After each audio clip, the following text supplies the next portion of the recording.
Olá! Hoje a gente começa com uma imagem forte, sabe? Uma cidade sem muros, totalmente vulnerável. E é essa a imagem de Jerusalém que chega até Neemias.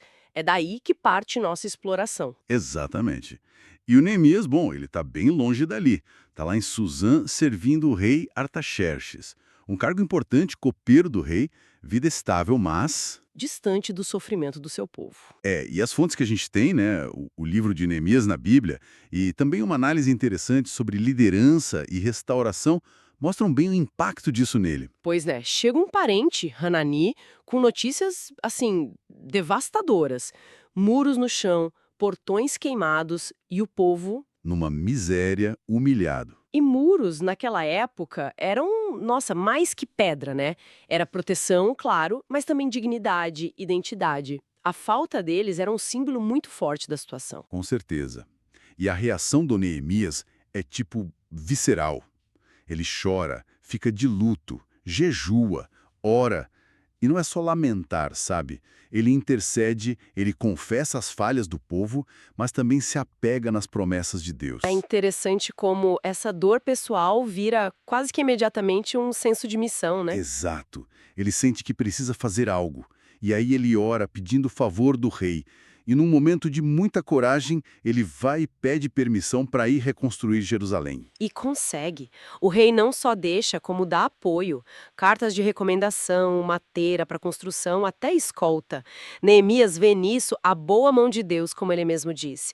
E é justamente isso que a gente quer analisar hoje. Como ele liderou essa tarefa gigantesca, que não era só levantar muros, mas também restaurar o espírito do povo. Isso. E a primeira coisa que ele faz ao chegar lá é bem estratégica, né? Muito. Ele não sai anunciando planos. Primeiro, ele faz uma inspeção noturna, secreta, vai ver com os próprios olhos a situação das ruínas. Só depois de entender o tamanho do desafio é que ele chama os líderes, o povo. Isso. E o discurso dele é super direto, algo como: olha, a situação tá feia, vocês estão vendo, mas Deus está conosco e o rei me apoiou. Vamos reconstruir. E o pessoal embarca na hora. Sim, vamos começar. O que você acha que deu essa força para a mobilização tão rápida? Acho que foi essa mistura, sabe? A honestidade sobre o problema, sem rodeios, mas junto com uma visão de esperança, um plano concreto e, claro, o respaldo da autoridade do rei e a fé no apoio divino. Ele não só apontou a ferida, ele trouxe o remédio. Mas é claro que uma obra dessas não ia passar batido, né? A oposição logo aparece. Assim, figuras como Sambalate e Tobias, eles reagem com muito deboche. O que esses judeus fracos pensam que estão fazendo? Esse muro aí, qualquer raposa que subir, derruba. Chegaram até a ameaçar um ataque. E como Neemias lida com isso? Porque era uma pressão imensa. A resposta dele é sempre dupla: oração e ação. Ele busca Deus, pede proteção, mas ao mesmo tempo organiza a defesa. É incrível, né? Metade do pessoal construindo com a ferramenta numa mão e a espada na outra. Nossa. E a outra metade vigiando a armada. Tinha até um sistema de alarme com trombeta. Isso mostra bem essa liderança pragmática dele. Fé total, mas com planejamento e vigilância. Como diz aquela análise sobre liderança, a fé impulsiona, mas não anula a estratégia. E não eram só os inimigos externos, né? Tinha problema dentro de casa também. Pois é, e um problema grave.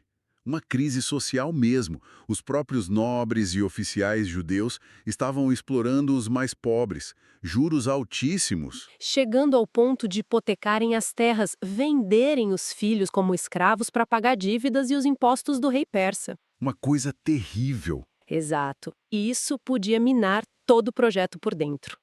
E Neemias? Fica indignado.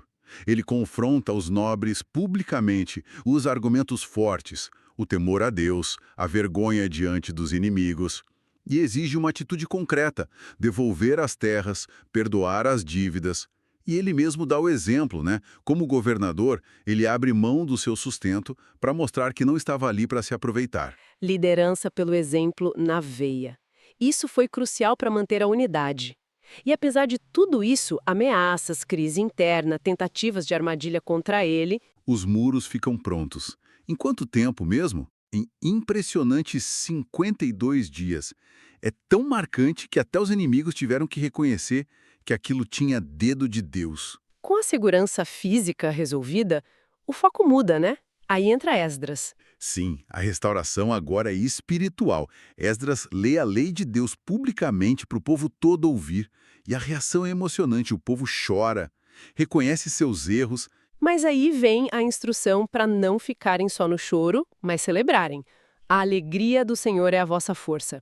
Eles celebram a festa das cabanas, renovam a aliança com Deus. Por que essa parte era tão importante? Porque o muro era só a estrutura, entende? O importante era o que estava dentro, o povo, a fé, a identidade deles. Sem essa restauração espiritual, os muros seriam só pedra. Era preciso reconstruir a comunidade. Faz todo sentido. E depois ainda vem as reformas finais de Neemias para garantir que essa renovação continuasse, né? Separando de influências ruins, cuidando do templo, do sábado, dos casamentos. Exato. Ele consolida a identidade e a prática da fé judaica. Mas o que me intriga é como ele comunicou isso. Não foi só dar uma ordem, né? Ele fez as pessoas sentirem que aquele projeto era delas também. Isso é fundamental.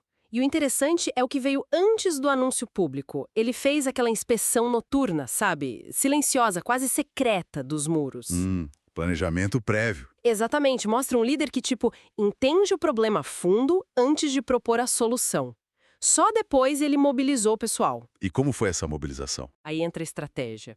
Ele distribuiu as tarefas por famílias, cada uma trabalhando perto de onde morava. Isso. Bom, não só otimizou o trabalho, mas criou um senso de pertencimento, sabe? Sim. De defesa do seu próprio pedaço.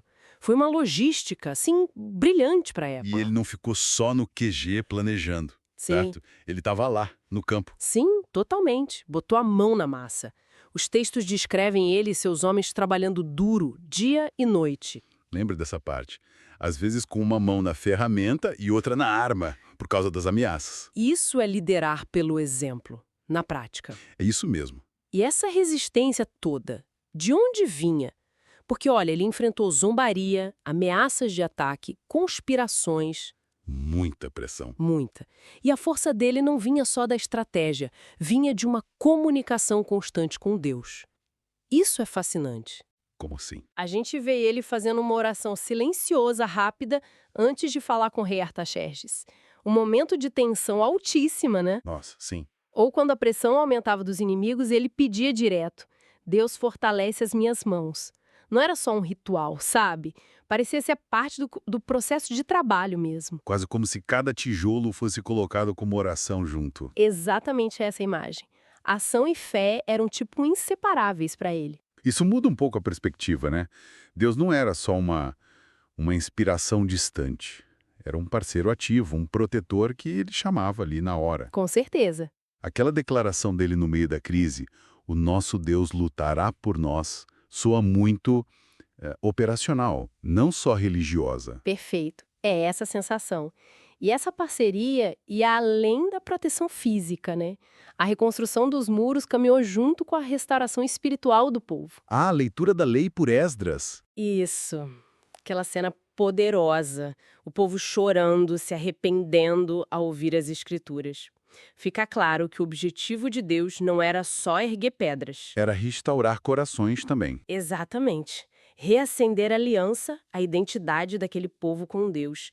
Os muros eram um meio para um fim maior, que era a restauração da comunidade, da fé. E trazendo isso para a nossa realidade. Hoje, talvez os muros que a gente precisa reconstruir sejam outros, né? Mais metafóricos. Sem dúvida. Tipo, a família que está desgastada, a integridade no trabalho, ou a própria fé que anda meio abalada, a esperança. Com certeza. E as lições de Neemias se aplicam totalmente.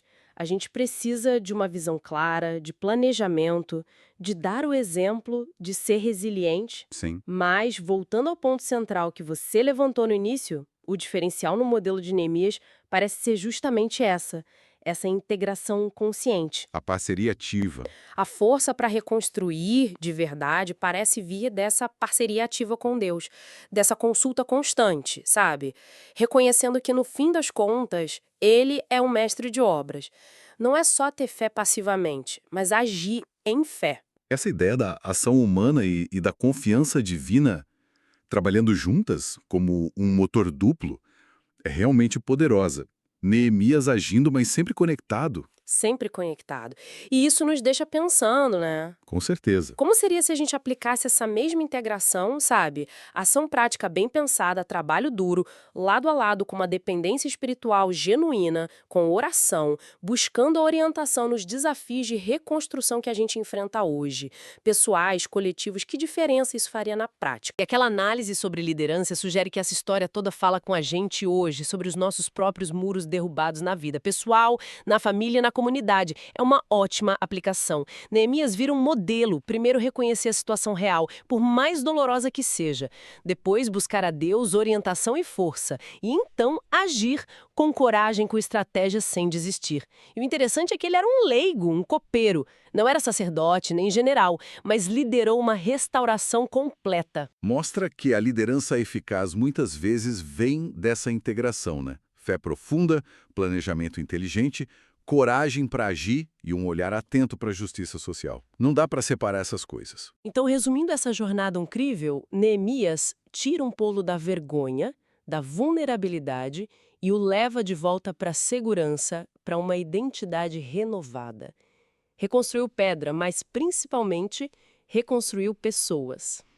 Uma liderança realmente inspiradora. E fica a reflexão, talvez. Quais são os muros que a gente vê em ruínas hoje ao nosso redor ou talvez dentro de nós mesmos? E o que a abordagem de Neemias, essa combinação de fé e ação prática, de coragem e estratégia, pode nos ensinar sobre como começar uma reconstrução que realmente faça a diferença?